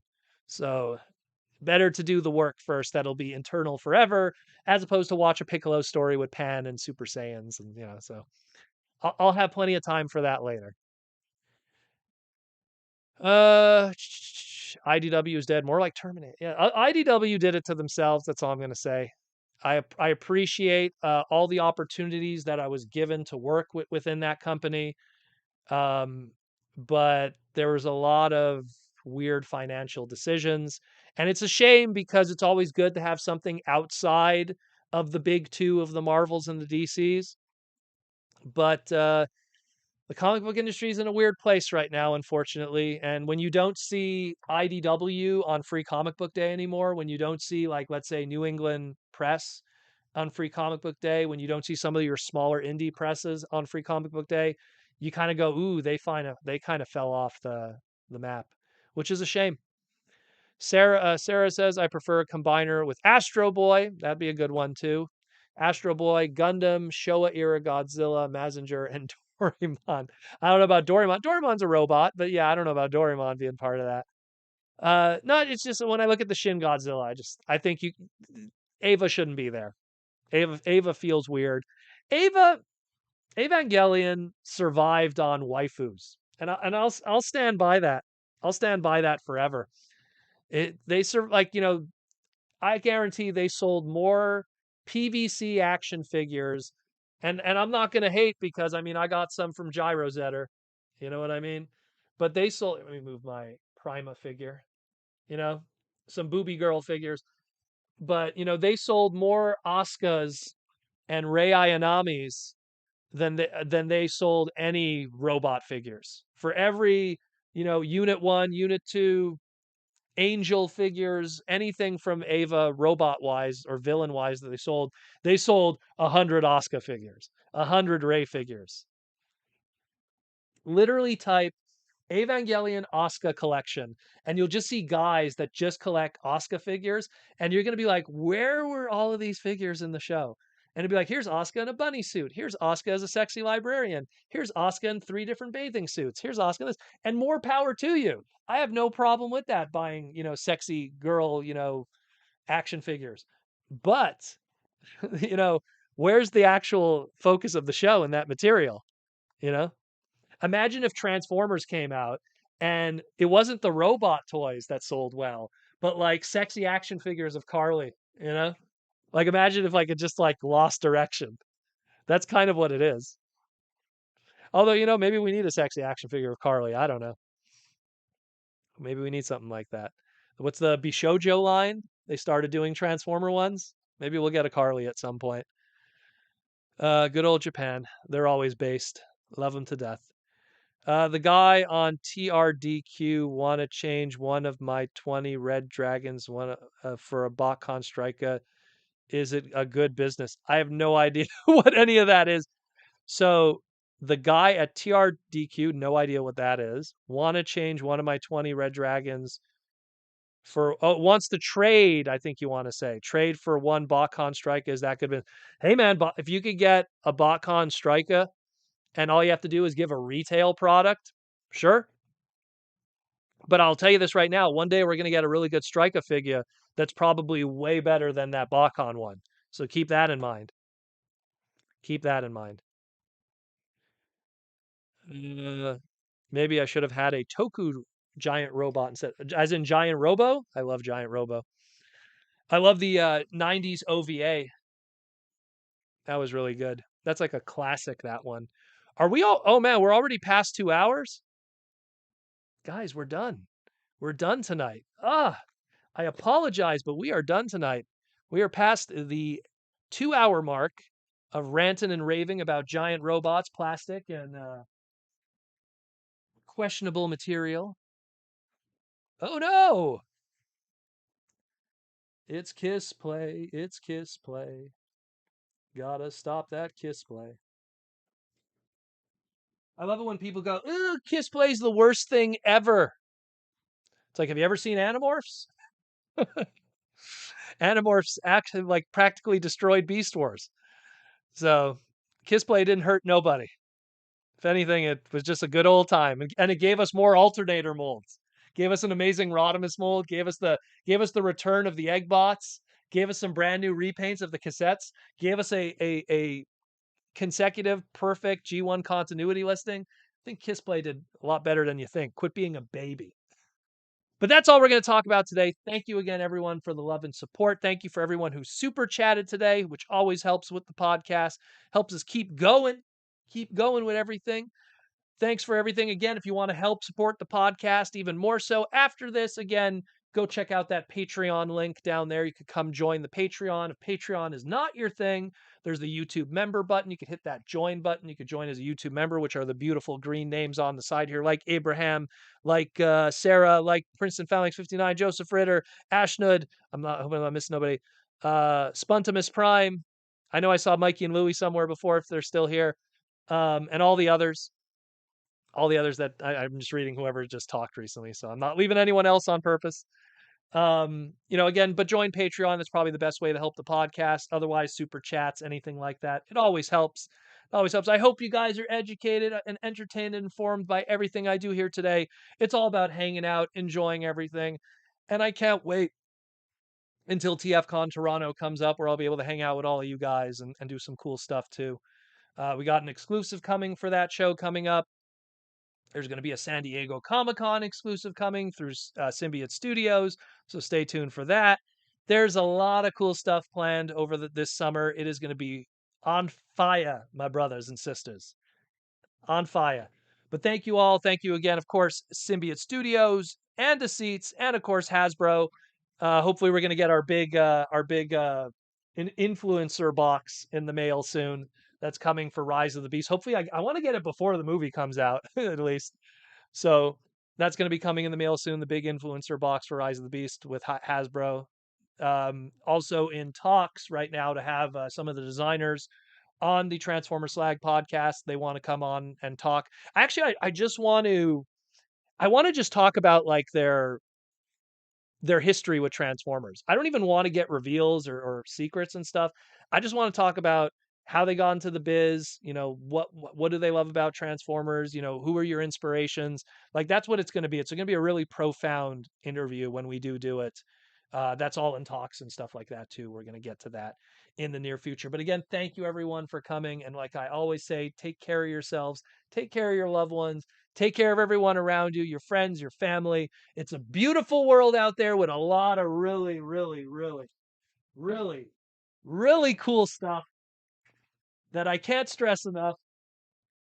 You got to enjoy life because if you don't enjoy life, you're just a miserable guy on Twitter who's complaining about some political stuff that he has no way going to be affected by. Don't worry about it. Life is amazing. Enjoy yourself. I'm out of here. I'm going to go have some great food, play some video games, and enjoy a Saturday night like any free, happy person can be. Take care. I love you all, and I'm out of here.